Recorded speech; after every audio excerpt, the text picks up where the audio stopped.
Hello, everyone. I'm Dr. Manju George. I'm the Scientific Director at Paltown Development Foundation, the nonprofit that supports Paltown. And today we have Dr. Jason Zell with us, who's going to talk to us about the PACES trial. But before we get started, I want to ask Dr. Zell about how he got involved in being a GI oncologist and doing this kind of work. Welcome, Dr. Zell. Thank you. Thank you. It's an honor to be here. I'd be happy to talk about that. So I remember in fellowship being pulled in many different directions by many different principal investigators. But it's really the patient. So one thing I love about GI oncology is the interdisciplinary nature of it. As a GI oncologist, I never feel like I'm the patient's only resource, right? They have so many people around them, the colorectal surgeon, the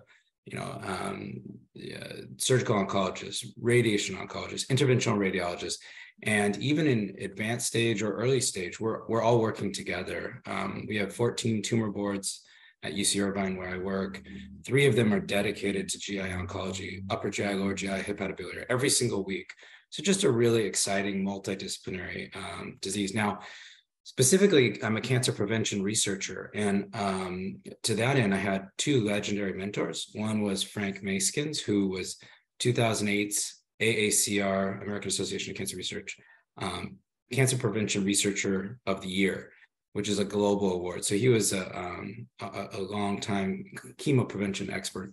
And then my other mentor was Hoda Anton Culver, who trained under Henry Lynch at Creighton and became a very well-known cancer genetic epidemiologist here in California. Because of her, cancer is a reportable disease in California. She was just named in the top 1,000 women of science in the world. I think she's 349, which is pretty good.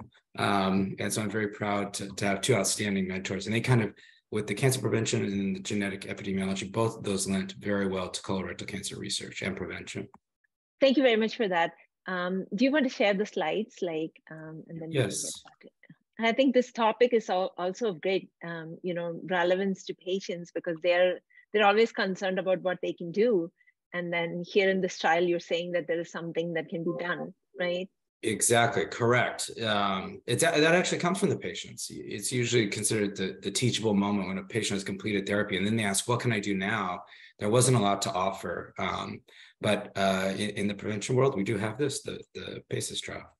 Today, we're going to discuss PACES, preventing adenomas of the colon with eflornithine and sulindac. This is a double-blind, placebo-controlled phase 3 trial of these 2 drugs, which we'll talk about more, eflornithine and sulindac, to prevent recurrence of high-risk adenomas and second primary colorectal cancers among patients with stage 0 to 3 colon or rectal cancer. And there's a lot of people involved with any cooperative group study.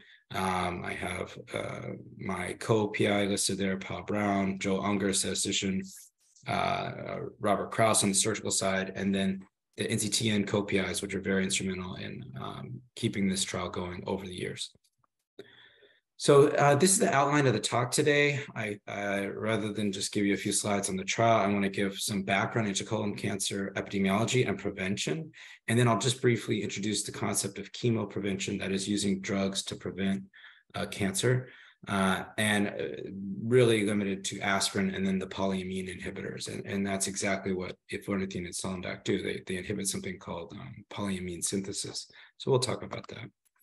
Now, this slide is it's really misleading because colon cancer stage is not determined by the size of the tumor like it is in lung cancer and some other tumors. It's determined by the depth of invasion. So early stage adenomas, pre-cancer, or in situ cancer, actually at stage 0 right there, those patients are eligible to be enrolled in PACES because we realize it's just a spectrum of disease. But if the disease breaks through the wall, it's a certain category of stage 2. And then if it goes into the lymph node, stage 3, if it spreads beyond that, it'll be stage 4. Patients present in quite a variety of ways. Constipation, alternating diarrhea, constipation is common, weight loss, blood in the stool. Sometimes it's just iron deficiency anemia, where because of microscopic bleeding in the stool, patients lose iron slowly over time. And that might be picked up in a primary care doctor's office, or just from fatigue. Maybe a patient has fatigue and somebody orders labs. Abdominal pain, And then also it really depends on the site. Colorectal cancer is really different. It presents in the low rectum versus the right side of the colon. Presentation can be quite different. So more bleeding and maybe possibly more symptoms on the left side or in the rectum. Next slide is here showing this is not something unique to the United States. In fact, it's number 3 in terms of the most common global forms of cancer at 1.8 million. And in terms of death, it's number 2. And if you look, number 2, 3, and 4, top cancer causes of death, they're all GI malignancies. So among GI malignancies, these represent a major burden to the world, not just here in the United States. I have a lot of slides on statistics because, I enjoy epidemiology. And I think for colon cancer, there's a couple interesting points. It's the number 3 cancer among men and women in the US, and the number 3 in terms of causes of death. Now, breast cancer is rare in men, and prostate cancer doesn't occur in women. So if I'm writing a grant, I'm going to say that colorectal cancer is the second most common cancer among cancers of men and women combined. So you might hear those numbers differently. Now, here we're looking at the green lines. The incidence of colorectal cancer has gone down since the 70s. And that's largely because we have a unique screening program where at the time of screening, unlike prostate screening or breast screening or lung screening, at the time of screening, you can actually remove the precancerous lesion. That's very unique to colon cancer screening. And of course, I'm talking about colonoscopy. Here's some circumstantial evidence to show that as colonoscopy rates have risen, incidence rates of colorectal cancer have declined, but you do see that colonoscopy incidence is kind of plateaued. It's not a test for everyone. I wish I've had mine. That's all I can say. I wish it was a test for everybody, but I realize it's not because almost 40% of patients are not getting it. So we do need better tests. We need tests that are, or maybe just refined guidelines for at-risk and low-risk populations, because there's just a proportion of patients that are unable or unwilling to do colonoscopy, but it's the best we have. Now, in terms of race, ethnic disparities, there are some differences in this disease uniquely, where African Americans have higher incidence and worse mortality. You can see over time, incidence is declining in African Americans and whites, and mortality is declining, but there is still a disparity there, and it does show up as you look at some of the slides I have following, and also in other studies of colorectal cancer. There's a number of reasons for this. When I've done a number of studies on mortality in colon and rectal cancer survivors, typically in our studies, anytime we've looked at this, it's attributed to other things. The more you can account for treatment differences in insurance or socioeconomic status, this disparity tends to disappear, but more needs to be done to eliminate it. And this is what I was referencing. There's a lot on this slide, relative survival by age and also by race, ethnicity. So there are some differences by race, ethnicity. But probably the real take-home point from this slide is to just show you, let's look at the difference here on the left, all stages, 64% survival. That's just the bottom line, 64%. So why isn't that 100%? Now look, in local stage cancer, it's 90% survival. It's extraordinarily high. And yet distant disease is only 14%. And that's something like we see in cervical cancer, which is why these are two cancers that are really uniquely suited for prevention strategies and screening, right? If we could just catch every single colon cancer when it was early stage, our all stage survival over here, instead of 64%, would be 90%. But unfortunately, we don't. Many patients are somewhere with more advanced disease. So that's really the challenge. One of the things I find fascinating about studying this disease is that we can divide it into categories of risk, more so than many other tumor types. But colorectal cancer, we have a set of what we call intrinsic risk factors and extrinsic risk factors. Intrinsic are those you can't do anything about, right? You're born with them. Your age, your personal history of polyps or cancer, inflammatory bowel disease, race, ethnicity, family history, and then an inherited syndrome. On the other hand, though, there are certainly modifiable risk factors, and we call these extrinsic risk factors. Diet, such as processed meat, different cooking methods like smoking meats, for example. Being physically inactive or obese, those are separate risk factors. And the other ones are lower risk factors. But these are things that are modifiable. Now, in terms of genetic risk, there's multiple genetic familial colorectal cancer syndromes, but these are the two most common: familial adenomatous polyposis and Lynch syndrome, HNPCC, hereditary non-polyposis of the colon. So you can see lifetime incidence of colorectal cancer is 100% for patients with FAP. They look like the patients in that dissected colon here, where they have hundreds or thousands of polyps in the colon, and eventually one of those will turn into cancer. So the treatment for these patients involves prophylactic colectomy, total prostatectomy, where we remove the colon. Lynch syndrome, you see, however, maybe 60% approximately. So it's not 100% lifetime risk. And then the general population is much here. And you're starting to see that over age 60, the rate does go up. Now, I'm going to take a little left turn here just to focus on something that I was involved with back in the day. So this was published in 2014. This was my star student, genetic counseling student, Catherine Singh, who did her genetic counseling thesis with me. And we were interested in some of the rates in Los Angeles County. We saw some differences by race, ethnicity in young people, which was really striking to me. It was at one hospital in LA, and I thought, gosh, could that possibly be happening in the rest of the state? So we had access to the statewide data set, and we looked at it. So on the left, I'm just showing you by gender, males have a little higher incidence than females, but showing that risk of this disease goes up over the age of 50 and really over age 60. That's where the highest incidence rates are. So we looked in California at a large number of individuals with at risk for colon cancer in our state. And you could see this BAPC is the number I want you to focus on. It means biannual percent change. So every 2 years, how much does the risk change? And it was only in people under age 50 where we saw that the rates were increasing. And that was really alarming because, as I showed you earlier, colon cancer rates have been declining since 1975. And another thing we found, which is not shown in this slide, is some of the subsets that were affected greatest were groups you would never think of as being at high risk, like 30-year-old females that are Hispanic. That's just not a typically a commonly discussed risk factor.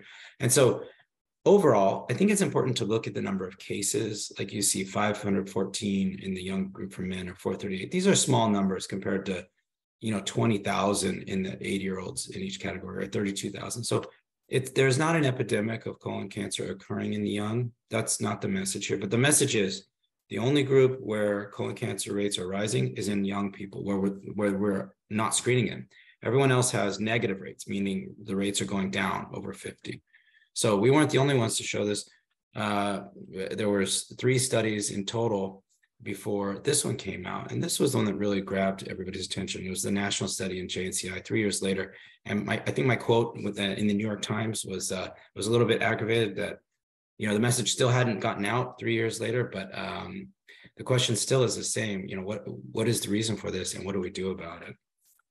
So ACS updated their data in 2018 and just shows for men and women. This is on the top graph shows rates are rising in men and women that are under age 50, and everyone else is in the bottom graph showing that the rates are going down. So it's this unique construct, and this is by age group. If you look, this for men on the left, women on the right. It's a really great graph. It's a little complicated, but it shows you on a logarithmic scale the magnitude of the effect. In other words, 20-year-olds, there's not a huge burden of cancer in that population, but the rates are going up. So it's trying to give a balanced picture of what's actually happening. So what was the upshot? Well, in 2018, the American Cancer Society updated their guidelines to allow screening to start at age 45. It wasn't until 2020 that USPSTF gave that a grade B recommendation. So it really takes time to make change. And that change was considered to be not quite enough by most societies, but that's where we're at. A change was made. Maybe in a few years, it'll be even lower, but we're not there yet. Right now, we screen everybody. Unless you're in a high risk group, you'd be screened earlier, but every average risk person will be screened at age 45. So with that, I want to shift to just a very brief introduction of carcinogenesis, which comes from Greek, meaning cancer formation or the beginning of cancer. And really to understand cancer prevention, that's what my mentor taught me, Frank Maskins. You must understand how cancer is formed in order to prevent it. So here, you may have seen this before. It's the famous paper by Bert Vogelstein. Some people call this the Vogelgram, named after him, just showing that one of the hallmarks of cancer is that you get this progression from normal mucosa to a dysplastic change, which is like a pre-cancer, to an early adenoma polyp, to an intermediate adenoma, late adenoma, and then finally cancer and subsequent metastasis. Well, that's already an important observation, but remarkably, each of these steps are characterized by genetic and epigenetic events, things that can occur to, let's say, silence DNA so that certain proteins aren't expressed. So this is the so-called Vogelgram. It's our model of carcinogenesis, and there's no better model than there is for colon cancer. Now, as a cancer prevention researcher, this is how I look at it. If we're looking at preventing cancer in healthy people that have no evidence of disease, well, that's somebody with a normal colorectal mucosa. This would be primary prevention, right? So what's the advantage of primary prevention? Well, number one, these recommendations can be cheap and highly efficacious, like, exercise more or eat a healthy variety of food, maybe Mideastern diet or something like that. These would all be primary prevention recommendations. The difficulty here is to run a clinical trial in primary prevention takes 30 years and hundreds of thousands of patients, and they're just not feasible. So where we would like the most information is in primary prevention.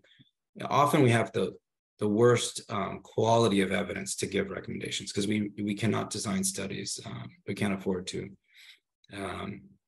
just given how large they would be. Now, secondary prevention, now we're taking patients with a pre-cancerous condition, an adenoma or aberrant crypt foci or something along this spectrum.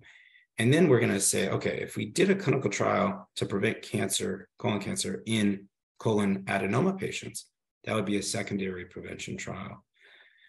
Tertiary prevention refers to patients who have had cancer. So if a patient has had cancer and they're cured, well, it doesn't necessarily go down to metastasis. That we block, but it could. These patients are still at risk for an adenoma, high-risk adenoma, and second primary cancer. And these are all things that could be prevented in the tertiary prevention setting. So some people call both of these secondary prevention. And if you do that, that's okay with me too. But when I say tertiary prevention, I'm really referring to cancer patients that are otherwise disease-free. So, Dr. Zell, I have a question. So the terms primary, secondary, and tertiary is basically looking at the progression of normal mucosa to cancer, is it? It would be, these are really terms to show if you are a cancer prevention clinical trials or you're enrolling in a cancer prevention clinical trial, which type of category does it fall into? A primary prevention trial would be a trial that's focused on this first group, the normal mucosa, the average population. Okay. Secondary prevention would mean you're now in a limited group. These people have polyps or some kind of adenoma, and you're trying to you have a trial to prevent cancer in that population. That would be a secondary prevention trial. The way the term is used most commonly is in heart disease. They have primary prevention and secondary, and that's it. And secondary means you already had a heart attack, but they're still recommending aspirin, right? Whereas some people recommend aspirin to prevent heart disease in the first place. That'd be primary prevention. But if you had a heart attack already, you call it secondary. Cancer is a little more complex in that we have these intermediate endpoints like adenomas, and then we have cancer. And so we think about the secondary and tertiary prevention. Okay. So it's basically the population that is that you're looking at. Yeah, that's exactly right. This defines the population. And okay, in terms of clinical trials, Why is that important? Because each of these are risk groups. Like the primary prevention group is the lowest risk group, so they don't have very many endpoints.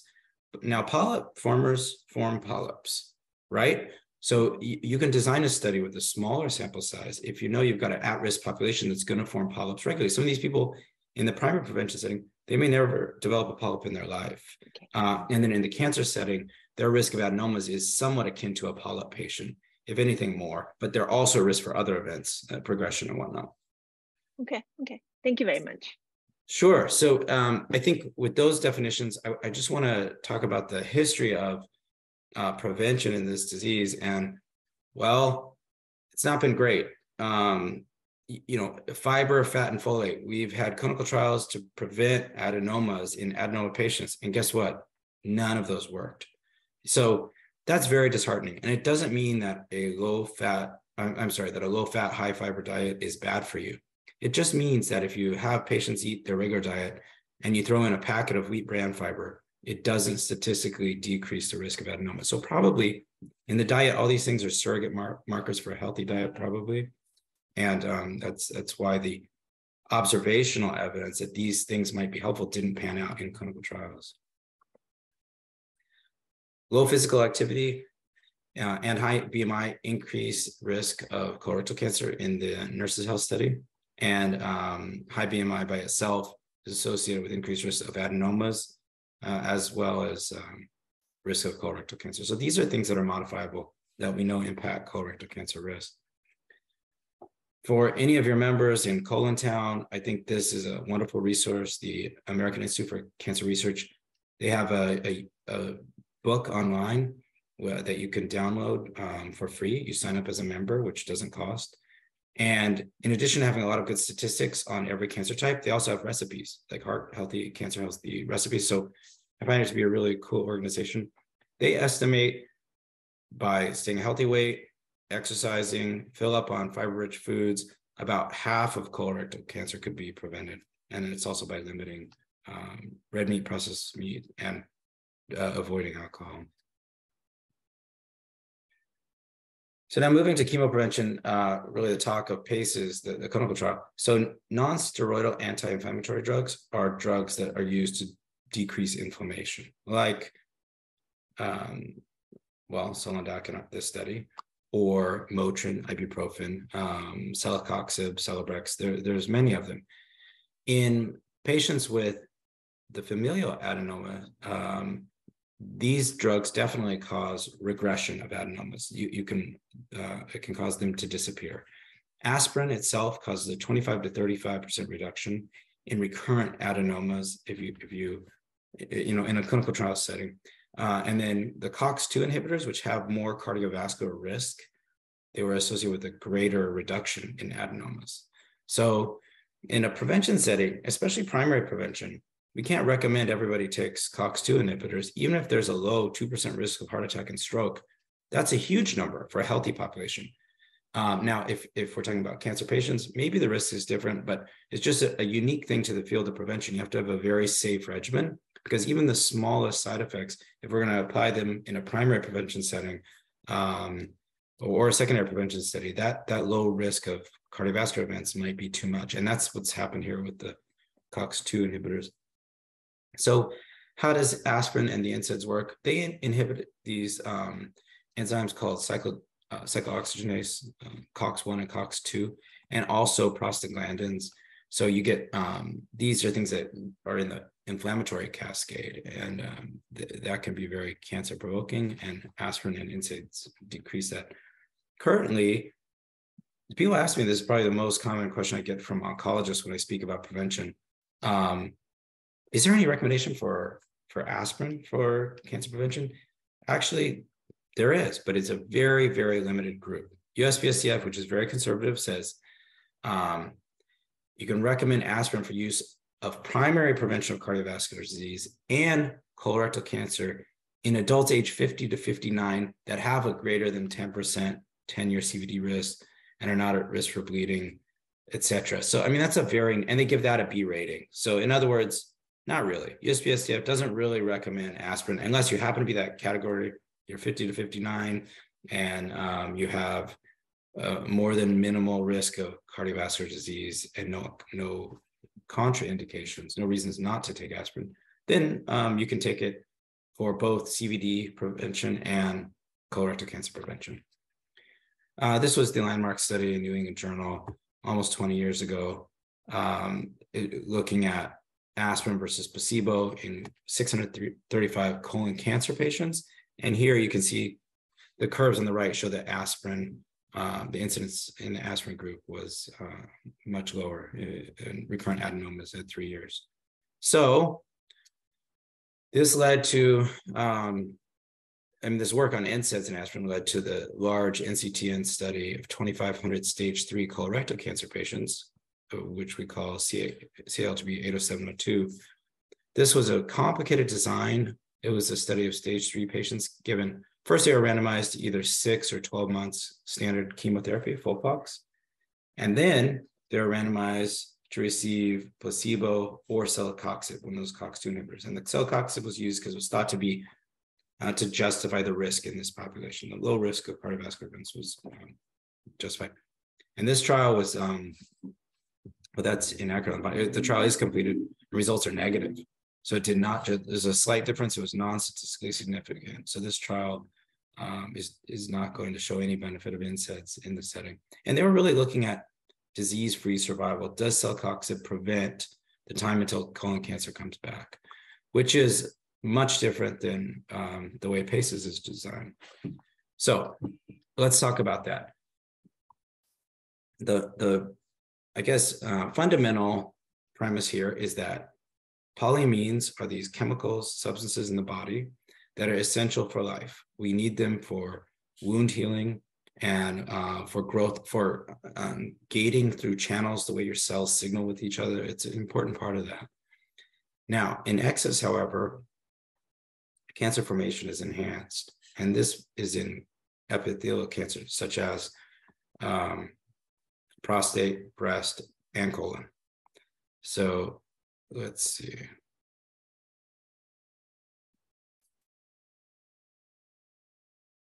I think I zoomed out. Let me go back in. Yeah. Excuse me. So how does this polyamine pathway work? Well, polyamines are derived from something called ornithine, which is a product of our urea cycle. So when we get rid of nitrogen compounds in urine, it's through this cycle in the body that we call the urea cycle. And ornithine is a product of that. So polyamines originate from ornithine. And basically, we have two drugs that I'm showing here that can inhibit their formation or their net polyamine pool in the body. So ornithine is a suicide inhibitor of this first enzyme, ornithine decarboxylase. So if you block this synthesis step, you'll have lower amount of polyamines in the tissue. And then Selandac, which is a non-steroidal anti-inflammatory like ibuprofen, it works through a different mechanism to promote quick exit of polyamines from the cells. So the two of them uniquely will lower net polyamine pools. Now, my mentor, Dr. Maskins, had conducted this study of ornithine Selandac versus placebos in patients with colorectal adenomas. So these are polyp patients.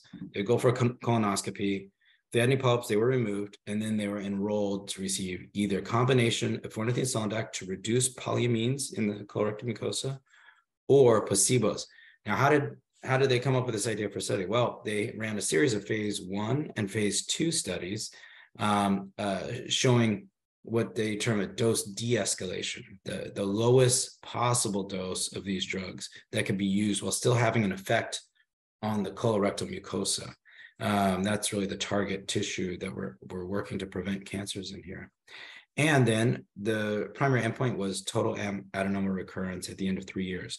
So this is a true cancer prevention study. It's got a real carcinogenesis endpoint. This is not looking at overall survival, disease-free survival. It's looking at new cancer formation, in this case, colon adenomas. Interestingly, the study was powered to enroll 375 patients, where they had an interim analysis after the 267th patient had their colonoscopy, and the DSMB halted the study. for efficacy, which is a safety measure so that no one else gets in the placebo arm, and we just take, if the results are positive, there's no way that completing the next 108 patients will make it not positive, then they're going to halt the study. It's exactly what happened. So here is what they found. If you look at the purple is in the placebo group, there's a 40% rate of adenomas after 3 years. Now that is exactly what the placebo rate is for any aspirin or vitamin D study, or vitamin D, other studies, calcium studies. That's what we expect in an adenoma population. 40% of the time, 3 years later, they're going to have new polyps. But in the combination polyamine inhibitors, which is a farnesene Sondac, that was reduced to 12%.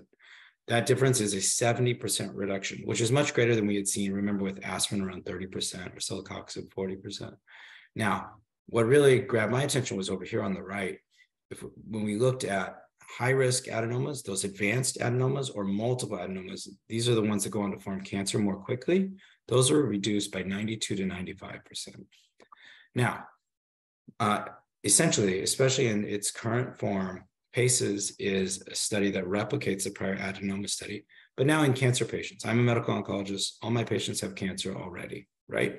So this is not a polyp prevention trial. But once patients complete their therapy with maybe surgery or chemoradiation surgery, in the case of rectal cancer patients, followed by chemo or not chemo, you get to a point where we go into surveillance. And this trial was designed to be implemented between your standard year 1 post-op colonoscopy and the year 4 post-op colonoscopy. So there were no need for extra colonoscopies. And our objective is to see whether this combination of farnesene, which is 2 pills of 250 each, so 500 milligrams every day, and 1 pill of the Sondac 150 milligram a day, or their matching placebos, are effective in reducing the 3-year rate of high-risk adenomas or second primary colorectal cancer. So again, as I said, this trial was different than CLGB 80702. We are not looking at overall survival, disease-free survival as a primary endpoint. Those are all secondary endpoints in PACES. Our primary endpoint is really related to carcinogenesis, something brand new polyp, or high-risk polyp, I should say, or a brand new cancer. A small percentage of recurrences will be a new cancer formation in that time. So with that, I want to show you what the windows of registration look like. It is a little bit confusing. Most trials, you enroll in a clinical trial at a cancer center when you need treatment. This trial is not like that. It's the opposite. Day 0 means patient had surgery. Then maybe they get chemo, maybe they don't. And so we have this very large registration window from, let's say, 4 months out to 15 months out. Because what we learned is that many people are getting their colonoscopy earlier, especially in rectal cancer. If you imagine, some of them have had 9 months, 6 to 9 months of treatment before day 0. It can go on for quite a long time. And so they're getting early colonoscopy. So bottom line is we want to use that first colonoscopy when it's done, as long as it's in the window period. And as soon as a patient has that colonoscopy done, they're eligible to enroll in the study. Again, this is for stage 0, 1, 2, or 3. We do stratify on stage in the design, so we're going to account for it, but it's very much open to all stages that are non-metastatic. And what does it look like on study? Well, one thing I should mention before we go further is in Dr. Mason's study, the adenoma study, there's no differences in any of the side effects noted in the primary paper. So it seemed to be tolerated extraordinarily well compared to placebo. Now, in subset analyses, it was found that there is a 7% difference in audiogram thresholds, which is hearing, the thresholds in that study, which were required before and after. Now, just to put that in perspective, these drugs, well, farnesene in high doses, 50 times higher than the dose used in PACES or in the prior adenoma study, can cause hearing loss. So it's a known side effect of a large dose of a farnesene. Other studies like Carol Fabian's study in breast cancer at University of Kansas showed no difference in audiograms. This study, it was not statistically significant, but it was 7% different. And so it's thought to be real. Also, after discontinuing the drugs, the patients were on drugs for 3 years. 3 months later, they discontinued the drugs, the audiograms were within 1.5%.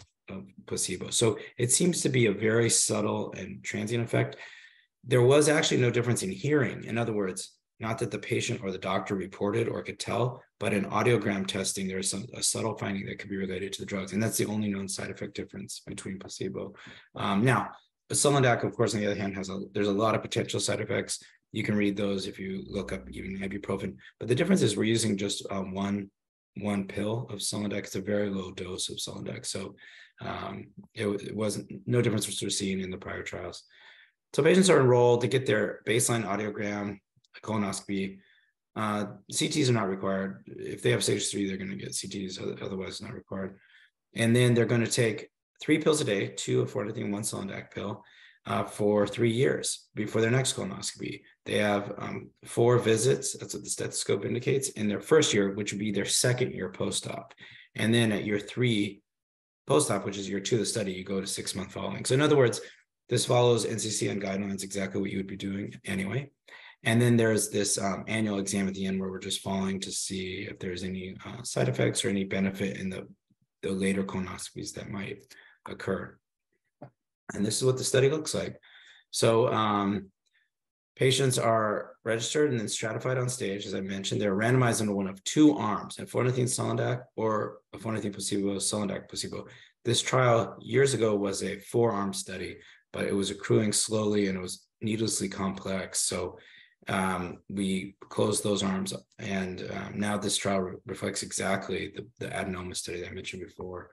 The post-op year 4, which would be intervention year 3 colonoscopy, is done at the end. And then we're going to count up high-risk adenomas or second primary colorectal cancers and compare in the combination polyamine inhibitor group versus the placebo. Also, we have an end-of-study colonoscopy. Now, I will say the accrual now is 343 of 389 patients. So we're getting there. This trial should close. It's going to close next year. One way or another, it looks like this trial will complete accrual, which is fantastic. You know, if it's something that interests you or your sites or someone you know, please refer them. We still need help along the way, but thankfully we're approaching 90% accrual completion at this point. The study is really not relevant. It's the latest I had through 2022. I need updated figures, which are released usually every 6 months, but the next report was late. Anyway, it does show you that out of all, this will be 237 patients enrolled at that point. There was mostly just grade 2 side effects in any group. We don't know which group is in placebo or not, but it appears to be tolerated well. I can see the blinded reports where I can't tell which one's in a placebo arm versus the treatment arm. Those are public, and the rates of side effects appears to be about the same. So just as we expected from the prior studies, the pills are tolerated well. How well they work, that waits to be seen in our analysis. So with that, I'll stop sharing my slides. Any questions? Yeah, thank you for all the information. I have a question. So there is no age restriction, right? Like from 18 on to whatever age. 18 upwards. Yes, we just made the decision not to limit an upper limit of age. Of course, one thing I didn't talk about is the audiogram screening thresholds. The older you get, the more problems you have with your audiogram. So a 90-year-old would be welcome to participate, but they would have to have, pretty much normal hearing. So that is just a factor. Okay. And the reason I asked about the age is that, the people will be on drugs for 3 years, right? So is that effect, are you expecting the effect to be there during the time that they're on those drugs, or what is the expectation that it will be there for the next 20 years or something like that? That's a great question. The FDA asked us that question, and that's the whole reason we follow for 5 years, once a year after the study's done, because we don't have any data in these other trials if there's durability of effect. In other words, let's say we see a big benefit at 3 years. Does that benefit disappear 5 years later? We really don't know, and it would be nice to know if there was a durable effect, and that's one thing this trial will be able to answer. Okay, okay. And then related to that, in the studies with, say, aspirin, is there reason to believe that, like, you know, if you've been on it for a period of time, does that benefit translate like long term? Is there data? No, I don't believe we have data on that. Now, Okay. the when it comes to aspirin, then again, it goes back to dose, because the aspirin recommended by USPSTF is at 81 milligrams, whereas the dose shown to be beneficial in colon cancer patients was 325 milligrams, which is not a recommended dose. So, so that's one important consideration. There's some other unique things about aspirin. We certainly have much more data on aspirin because people have been taking that for long term for many years. But in terms of durability, where you start and then stop, I'm not familiar with those data. Okay, okay, that makes sense. And then my other question is that, like, height is also supposed to be a risk factor for colon cancer, right? It seems that tall people have longer intestines, and that makes. Have you heard that? I have not. I mean, Okay. so yeah, tell me. I'm going to look it up right now. So I don't know that. I mean, intuitively, yeah. I don't know. That's an interesting thought. But I mean, I've seen things about BMI. So if height is tracking with BMI, yes, that would be related. But height by itself, I'm unfamiliar with that. Okay, okay. I was kind of curious that if you had heard, then, you know, whether after the trial results out, you know, whether, you know, you could recommend it for like people with a certain height. You know, I was just thinking, but Yeah, maybe. so I think I don't think we'll be powered for that. I think you would need a lot of patients, a lot more than we enroll. Okay, okay, that makes sense. And then, so with the FAP and patients with, you know, increased susceptibility for forming these polyps and adenomas, um, do you believe that, like, you know, in many years, this would be a strategy instead of getting like total proctocolectomy? Is that what the goal Yeah. is? Yeah, actually, that's a great question. So just a few years ago, the study of these same two drugs in FAP patients was published in the New England Journal. And in that study, there was no difference between these drugs. It was used in combination with aspirins. It was a different design, but still, you know, there was no benefit of one or the other versus combination. So it was, and no true placebo arm. So it's a little bit confusing. But in the pre-colectomy patients, there was a small subset of those FAP patients had not had their colectomy yet. There was a big difference. The study wasn't powered to look at that, but it was something like a 70% difference for eflornithine Solondac versus placebo. So the thought is, if you've already removed the colon, it might not do much to prevent the duodenal polyps and the other polyps that occur. But if they still have their colon intact, there seems to be an interesting signal there that would require further research. Okay, we have like a couple of patients who are really young, you know, with FAP, and, you know, where they are wondering if, you know, whether it'll be worth having colonoscopies every few years compared to having a total proctocolectomy. And I mean, I think we have some people overseas where, you know, they don't have this trial, and, you know, they were kind of wondering when the data would be available and when it'd be useful for them. So I could send you the New England Journal paper, because you have to read it very carefully and look at those patients in the pre-colectomy group. I think it's really remarkable. My guess, I don't have any inside scoop on this one, but my guess is that if I were the company, I would explore this combination in pre-colectomy patients alone, because I think you would see a big difference, just like they saw by accident in the prior study. And then in that study, you said that the comparison was not with placebo, but with plus or minus aspirin. Yes, yeah. So there's all some combination of eflornithine, Solondac, and aspirin, and so all of them reduced polyps, but they couldn't say that a combination was better than one or the other. A placebo arm would have helped, but it would have been unethical, you know, the way that it was designed. So that's just the way we are with clinical research. Okay. Okay. I think I had one more question and I can't remember it right now. This was about like the, you know, in patients with, the PACES is really enrolling patients stage 1 to 3, and it's not the general population, right? Correct. So Yes. how would what you find translate to people with average risk? So I don't think it will. I mean, Okay. some of the work I've done has looked at genotype prediction of toxicity for these drugs, and if we could better predict who would be likely to have an adverse event like hearing or cardiovascular disease based on a genotype, some of the work suggests that the people at that have the lowest risk of adverse events have the highest potential benefit from the drugs. So if we could just find those people before, maybe you could extrapolate it to a general population based on genotype. But I think with these drugs, they're safe. But again, for the primary prevention setting, probably not safe enough. The only thing we can recommend in that setting is like wear SPF 30 sunscreen for melanoma prevention. These are really broad, safe recommendations. Don't smoke, right? We can do that. But it's hard to recommend drugs in that setting. Okay.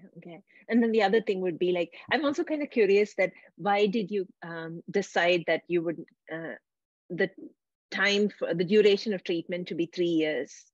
Like what was the reason behind that? So the prior adenoma studies were tissue studies. They took polyp patients and they looked at mucosal changes up to a year later. But adenomas take time to form. So 3 years is pretty standard for any adenoma interval if you want to show a difference, because there will be a 40% occurrence in the placebo group. And so meaning that's the risk of any adenoma patient. So I think based on the prior data at 3 years, also that happens to be the exact interval for colonoscopy surveillance. Okay. It was just very convenient. Okay, that makes sense. And I was thinking that if, for example, that you had to take it for not as long, like if you found that the effect was the durability of response was long, and then you only had to expose patients to a shorter duration, then I can imagine it being useful for like a population study. Yeah, yeah, exactly. Yep. Yeah. And the other question I had was about in many patients, that was my question. In many patients, like for example, in my case, I've had colonoscopies every year. I've got 5 colonoscopies, and I just finished 5 years. So this was just one, polyp that became an adenoma, an adenocarcinoma. So that's the other question I had. In the population that you're looking at with stage 1 to 3 cancers, what is the rate of polyps that you normally see? So the rate of polyps, any polyp would be around that 40%, maybe higher, closer to 50%. I should change that. Post up year 4, because that's when you're going to get your second colonoscopy. It's even higher, so like 55% or so. Now, about half of those will be high risk adenomas. 27% will be a villus adenoma or multiple adenoma or a large adenoma greater than 1 centimeter. And that's the focus of PACES, trying to eliminate those. It will also lower the risk of the other average polyps. But you could, if I was talking to a bunch of gastroenterologists, they would say, why worry about those polyps? Those other ones, we can just remove. They're no problem. They're slow growing. And that is kind of true. So the ones we want to prevent are the ones that can escape colonoscopy because they're aggressive. Okay, so you're saying that like after your diagnosis at the next year of colonoscopy, there is like a 55% Oh, chance. no, I'm sorry. No, that would be at the 4-year colonoscopy. No, at the first one, it's at like 15, 20%. There, something like that. Okay, so over time in patients who have already developed colorectal cancer, there is an increase in the incidence of polyps. Yes. Okay. Which is why the guidelines, you say 5 years, no more CT scans, no more CEA, but you still need colonoscopy for life. That's the recommendation for that reason. Okay. I think that I've asked all the questions that I can think of, and this was very helpful. Thank you so much for all the information, and good luck with the trial. Okay. Thank you, Manju, and to Paltown. Very nice talking to you today. Thanks. Okay. Thank you. I hope you feel better soon. Thanks. Okay. Bye. Bye.